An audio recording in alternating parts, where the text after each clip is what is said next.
Howdy, a major issue happened to this video a couple hours after it went live, and I didn't have the ability to fix it at 2 o'clock in the morning where I was, so I decided just to take the chance to add in a couple things based on comments I got when the original video was live. So if you've already watched this, I'd appreciate you checking it out again or just like letting it play. Let's get into the video. Alrighty, Lilo and Stitch, the latest Disney live action, potentially slop, maybe not slop. So I was still young enough to appreciate Lilo and Stitch when it first came out, but like not young enough to be super obsessed with it. I was way too busy being obsessed with various X-Men properties like X-Men Evolution and X2, the X-Men United. But there is no denying that Lilo and Stitch is one of the best things that Disney has ever produced. It's a completely original story for them that checks all the boxes for a fantastic kids movie. The animation style is this beautiful blend of watercolor backgrounds with a very distinct 2D style for the characters based more on the writer, director, animator, and voice of Stitch, Chris Sanders' own artwork. And all that really just worked to make it stand out. Stitch is such an interesting character in general. He's unique and adorable, and his chaos paired with Lilo's, it's just an undeniable combo. It also checked off the box that so many kids movies nowadays seem to forget, that you have to have some stuff in there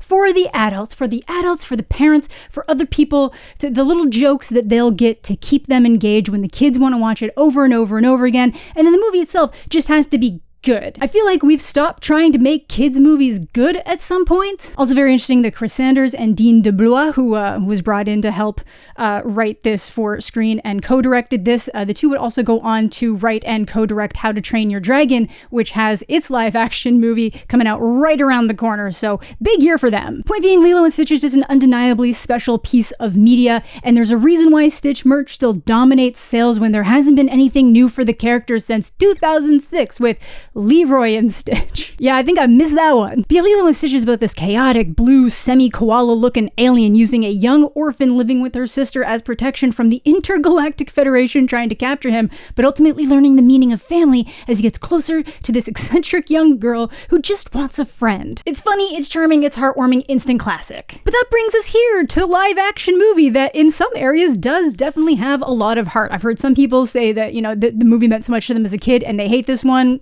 I think this does have a lot of heart. I at least feel like people must care, and Sanders and DeBlois might not be back. Well, I suppose Sanders is actually back to voice Stitch, but they picked up Dean Fleischer Camp, the creator of Marcel the Shell with Shoes On. So I had a lot of hope for this, but then the writers haven't really done anything else, except one of them being additional crew on Moana. So that kind of left me questioning, but then when you find out that this, I think, was originally supposed to be a Disney Plus movie, taking chances on some more unknown writers maybe makes a little bit more sense, but at the same time, maybe not, because this is still like a massive franchise for them. Either way, I don't think it's a complete miss, but I do sadly think that the things that work the least in this movie are the changes, which you would have to attribute to the new writing team. There's a lot of pacing issues, there's character changes, or just total absence of certain characters. Amanda from the future here. So it's been about a week since I recorded a bunch of the stuff on the remake, and the more I've had time to sit with it and go through the original movie, I'm bringing it down. I still think watching the movie, it felt pretty cute. But yeah, the stuff that they removed ends up feeling so glaring to the heart of this story that it makes it that much more obvious how much they are relying on the fact that they already have this animated version to work with, and that's pretty disappointing. I still think your kids will like it, but you should just make them watch the animated movie if they haven't already. So we'll get the no spoiler thoughts out of the way before I dive into the more specific things that they changed for people who might actually, you know, just want to go see it themselves. And one of the changes that actually felt pretty good in a lot of ways is that I feel like the writers of this either grew up obsessed with Nani themselves, or at least realized that the internet has become obsessed with Nani as a character. So they really added a lot to her character specifically, and a lot of it actually feels like it's more her story than Lilo's, but we will get into that. Like, there's this entire healthcare subplot that contributes to her potentially losing custody of Lilo. So I sure am happy to have today's sponsor, ZocDoc, to help with my own healthcare needs. ZocDoc is a free app and website that lets you search and compare high-quality in-network doctors, choose the one that fits your need, and instantly book an appointment. Whether it's dental or mental, eyes, general care, and so much more, ZocDoc gets you in-network appointments with more than 100,000 healthcare providers across nearly every specialty. All with a collection of verified reviews to make the choice that much easier. Before taking the sponsor originally, a lot of my friends actually vouched for it because they had used it to find their doctors or dentists, and I've seen a lot of similar comments from you guys and just a lot of people who are excited to try it. Because it's way too easy to put off your healthcare needs when you don't have a reliable way of getting in-person care when it works for you. And that's actually something I've been working on prioritizing the last couple months. On top of my difficulties in finding a reliable dentist, I recently ran into an issue where both my family doctor and the person filling in for them were not available when I realized there was no refills on a pretty essential prescription. And as you can see, this video is taking place in 2 different filming locations, so a lot of the times I don't even know where I'm gonna be to even be able to book an appointment a couple weeks out, or even have the ability to wait that long. With ZocDoc, I was easily able to see a bunch of doctors available in my area to get me sorted in no time, because they specifically let you search based on needing a prescription or refill. And the best part, my fellow phone call haters, ZocDoc gives you access to your chosen specialist available appointments, so you can just pick the best time that works for you and instantly book an appointment right online. And I don't just mean appointments that are weeks or months out. You can often get these appointments in just 24 to 72 hours from booking, sometimes even same day. I know some of you haven't gotten your eyes checked since high school. Tree leaves are supposed to have definition. Let ZocDoc help you. So stop putting off your health and go to ZocDoc.com/AmandaTheJedi or click the link down below to find and instantly book a top-rated doctor today. Thanks again to ZocDoc for sponsoring. Let's get back to the video. But back to my spoiler-free thoughts. As mentioned, I think this was originally supposed to be a direct-to-Disney Plus movie when they were kind of in that in-between where, like, a lot of their theatrical stuff wasn't working. And unfortunately, a lot of the movie really looks that way. Like, I don't think it's a terrible-looking movie, but it also doesn't feel like it was filmed for the big screen. Like, if you're taking out all that beauty that you got from the watercolor background animation from the original series and you're filming on location in Hawaii, it really feels like you could have amped up more of that natural beauty, which I didn't feel here as much as I thought I would. Kind of just feels like they dropped the ball here. Obviously, a lot of the budget definitely went to Stitch, which is fine. If there was anywhere you were going to put a lot of money in this movie, it would be on making sure Stitch looked not entirely horrific, and he's still cute. I get that he doesn't look like he's necessarily really in the world, but he's cute. Other than some really awkward line delivery at times, I do like the kid that they cast to be Lilo. I do think it's hard to translate a lot of what Lilo is as an animated character to a live action movie. I just don't think it works, so I think they kind of did the best with what they had. And I really do like who they cast to be Nani, but I don't think they did the best job like building their relationship dynamic as well as they did in the movie. In the original movie, I mean. Like, somehow they're ripping off so much of the dialogue from that original movie and still coming up so short on so much of the impact. Even with Lilo not getting along with the other kids her own age, like, that doesn't even have the same impact as it does in the animated movie. There's just this like level of physicality, and the music in that original animated movie and just how they're interacting with each other does not translate as well into the live action for some reason. Maybe I missed it, but I feel like we did not get either mention of does this look infected to you, which I always loved. And even though this movie is longer than the original, it still somehow feels rushed and poorly paced.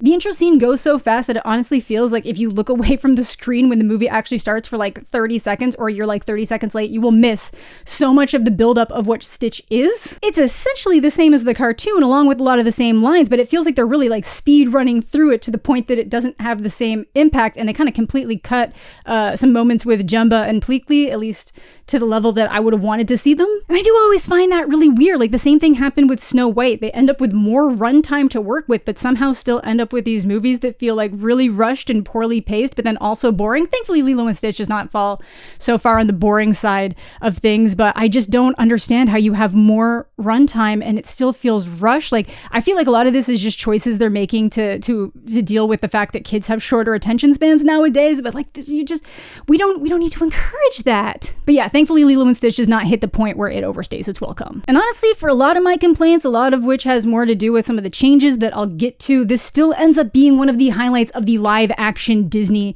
movie franchise. I realize that's not saying much, but you know, it's up there. It's definitely up there. Yeah, it reeks of we're just doing this to sell more merch, but that's just how Disney feels in general now. But at least I can feel a love and an emotional resonance here that I have to give it some credit for. But honestly, a lot of that is probably only working so much because it is standing on the back of its significantly better animated movie. I didn't rewatch the animated movie until after I saw the remake, and I really tried to approach that as if like, if I was just walking into a movie theater and this was nothing I'd ever experienced before, how would I feel about it? And that's hard to do when you do have a frame of reference, but it was just kind of pretty mid if you don't have all of that like pre-existing knowledge and love for these characters. And while I will say that this movie is better than Snow White, I will say that I like the changes Snow White made for that character and that movie more than the changes that they made for Lilo and Stitch. It's just Lilo and Stitch comes out a lot cleaner because it has more emotional resonance and it just felt more fun. So yeah, this didn't end up quite as good as I was hoping from the trailers, but it's still very cute. Your kids will probably love it, and that's more acceptable than loving the Lion King remake. But you could also just stay home and watch the animated hated Lilo and Stitch. So that's pretty much my spoiler-free thoughts out of the way. Let's get into some of those like plot and character changes. First off with the baddies, they completely cut out Captain Gantu. You know, the massive shark-looking guy, just gone.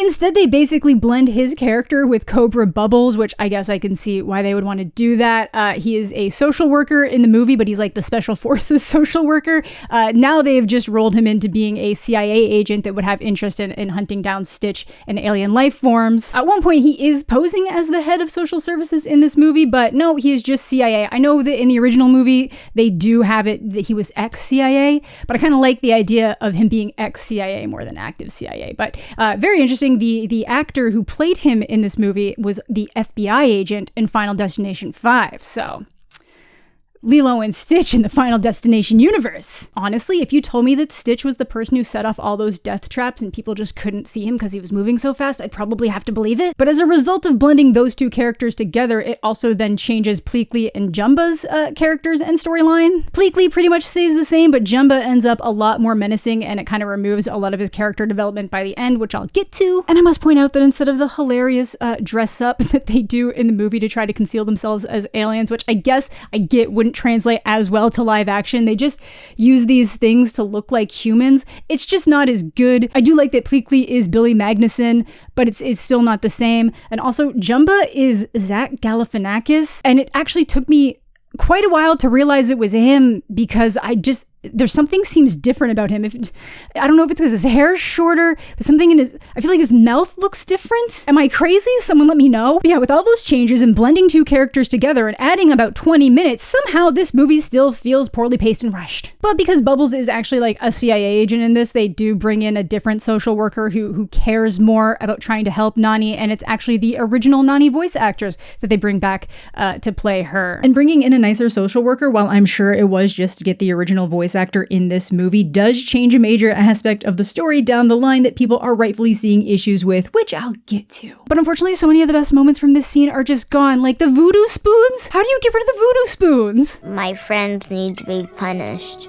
Like, it's so good. I also think the wall of tourist photos is gone too, but I guess I can understand why that wouldn't have translated as well to a live action version. Okay, I'm super dumb. I was thinking it was because they wouldn't want to have live action pictures of half-naked tourists, but now it actually feels more like they wanted to sidestep the entire idea of problems with tourism. Like, Lilo took pictures of tourists as a reverse of how tourists treat local communities as an attraction. So that feels very weird. They even swapped the ice cream guy for a local, which feels very weird. I guess I originally wasn't considering how specific a lot of these changes feel to mess with the messaging of the original movie. Otherwise, it's kind of the same here. She's got 3 days to get herself together. Otherwise, they are going to take Lilo from her, except with more specific goals like getting a better job and finding health insurance. In the animated movie, this is kind of where we get like a really good build-up of their dynamic together, and I just don't feel like I felt it as much in the live action version, unfortunately. But then we get the shooting star, which is actually Stitch's ship, and the saddest little wish that Lilo makes for a friend. Enter Stitch, this little gremlin monster. They do increase the runtime around his crash landing to have him crash a wedding, which I suppose is fine. But then it's pretty much same as the cartoon. Stitch is pretending to be a dog so that the people that are trying to catch him, that Pleakley and Jumba, can't attack him because they can't interfere with the humans. So he's basically just using her as a child shield. He tries to escape, realizes that he's on an island and he's too dense to swim, so he's trapped. So pretty much the same there. Otherwise, we do still have David and the butt joke. They have added a grandmother for him though, which I do like. I think she's a really nice addition, honestly. Just for them to have some more direct community support in Hawaii, like they're neighbors, they're very close. Stitch still loses Nani her job, which she does not blame either of them for in the animated movie. In the live action one, definitely a different vibe. I fully get why she'd be frustrated and wanting to blame them, but I'm just pointing out that's a character difference we're working with here. And then some of the stuff they added for Nani is that she specifically turned down a full ride scholarship in marine biology so that she could take care of Lilo after her parents died. David's grandmother wants her to go and that they'll figure something out with Lilo, but obviously I understand why she wouldn't do that. But then they also mess with Ohana in this scene. Like, I remember she's like freaking out trying to get rid of Stitch, and then like Lilo's like, Ohana, and Nani's like, oh my god, why do you have to use that against me? And she's like immediately warming up.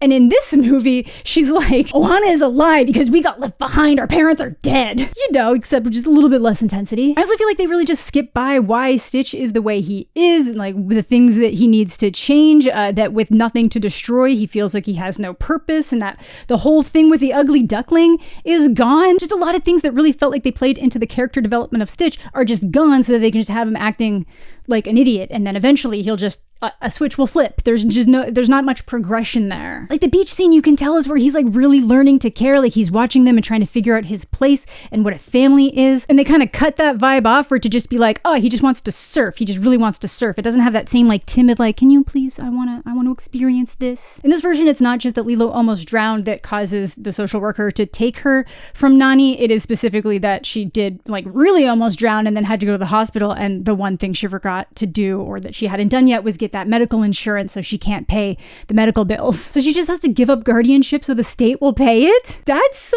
fucked. What's wrong with America? So much. So sorry to y'all. Please don't invade us. Wow, guys, had to bop to a different continent here for a minute. But back with Stitch, again, while the movie is mostly fine and how they're handling things are genuinely okay, it is a lot of these little changes that start adding up and feeling weird the more you think about them, especially when you go and watch the original right after. Like, it feels like they remove a lot of the ways that Stitch comes to terms with how deeply he's messed up and feels responsible for the situation with Lilo. All the ugly duckling stuff was cut, and that is just such an important part of Stitch's character growth. The feeling of loss of something he never had, realizing how different he is, but then learning that there's this beauty in found family. I also forgot to mention that they completely like cut out the explanation as to why Lilo feeds Pudge sandwiches every day, and it's because she thinks he controls the weather, which seems like a funny little joke, but then when you realize that her parents died in a car accident because of a storm, that's actually like a really serious aspect to her character. But yeah, moving to the finale, we obviously get a lot more changes because without Gantu there to do the dirty work, Jumba gets put into that evil alien position and just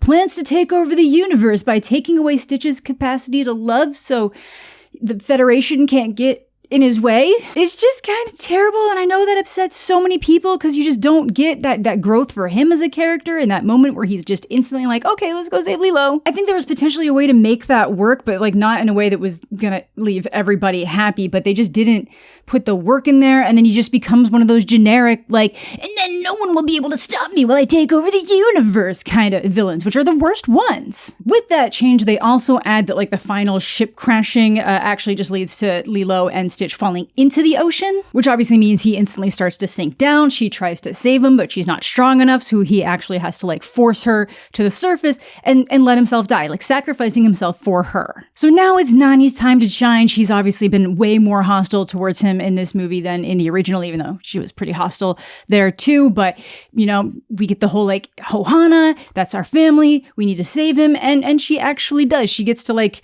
cradle walk him across the ocean floor to safety. Because yeah, he did just save Lilo. And in the moment, this really got me. Like, I knew they weren't gonna kill Stitch, but it doesn't mean I didn't tear up because they thought he was dead. So I'll give them points there. Like, yeah, they speed ran the emotional impact and cut out a lot of what would make it have that, but we'll let them have it. But then just like in the original, this is when the Federation leader comes down to get Stitch, realize he's gained the capacity to love, which is another moment that had me tearing up just like the original. But again, I think it's because the original put all that work in, and it just reminds you of that because they just copied it shot for shot, which again is fine. It's just to really point out that a lot of the things that this movie is failing with is with the rewrites. And she lets him stay, but then they add one more thing that got pretty controversial with people. Now, obviously a big reason that Nani was fighting to keep Lilo under her care, other than the fact that she doesn't want to abandon her sister after they both just lost their parents, is that she specifically doesn't want her to go into the foster care system for a variety of reasons as to like who she is, where she grew up. She would lose all of her community, and she's also kind of like a higher needs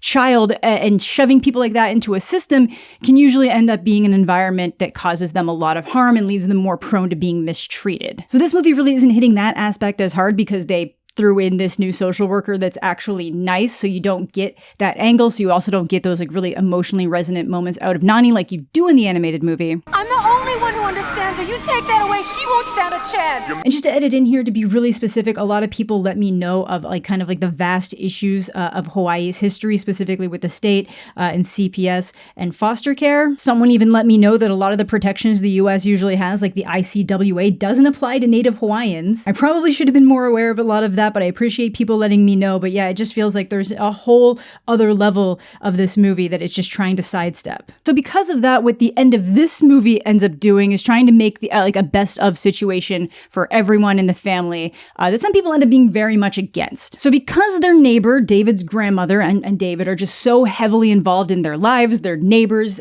she understands Lilo, she's taking care of Lilo. The social workers are allowing her to foster Lilo. So she can stay close, she'll be properly loved, she'll get the care she needs, and Nani can actually go to school and not sacrifice aspects of her own life so she can actually be better for Lilo in the long run. And better for herself. And obviously this led to a lot of very strong backlash, and I get the desire to be like, no, Nani would never, so much for Ohana. But this is one of the changes that actually feels like it builds into that idea of found family even more. That there are so many ways you can be a family, that it doesn't have to be blood, that a community being able to come forward for you so everyone can thrive is so powerful. So after saying that, people gave me a lot to think about because I wasn't thinking about the larger community and historical issues in that. Because yeah, if anything happens to David's grandma, Lilo is right back to state custody unless Nani can prove she's fit to take care of her, which is messed up. I got a really great comment that pointed out that ultimately I shouldn't be seeing David's grandma being the foster parent as a positive just because it would mean Lilo having access to state funds and healthcare. I really should just be seeing how messed up it is that those options weren't made available to Nani before this. If you have this money available to help people, why couldn't you just give it to the actual family members so you're not splitting people up? And then we get to the concept of Nani taking her full ride scholarship to UCSD for marine biology, which Lilo was very encouraging of, even if it did technically mean family left behind. So while I originally felt okay with that change and ultimately do still think the idea of Nani going to school is a good thing, I definitely get the strong aversion to it. And now I'm just questioning why they had to make the changes so significant, especially when they introduce a portal gun in this. So they're like, yeah, we can just portal you back from California anytime. Though you'd think there'd be an incredible marine biology program in Hawaii, but that's okay. I was also informed that, as expected, incredible marine biology in Hawaii, so no reason for Nani not to stay there. Like, even without the in-state funding she could have got, if she got a full ride to a school in San Diego, she could get one in Hawaii as well. Because simply the fact that she had to work all the time to take care of Lilo would have been enough to prevent her from being able to attend all that time. So even if they went through with the foster care side, the added resources for Lilo would have allowed Nani to go to school and stay with her. It really is just wild to see how deep that original movie goes and how many aspects of culture and community they're touching on. There are so many little changes that affect the cultural aspects that makes my opinion of this go way down when I was originally just kind of seeing this as another weak live action cash grab. I want to believe that none of it was malicious based on who some of the writers were, but I guess you just don't know what Disney's up to nowadays. But yeah, that's the live action Lilo and Stitch. Have you guys seen it? Did you love it? Did you hate it? Are you kind of middle on it like me?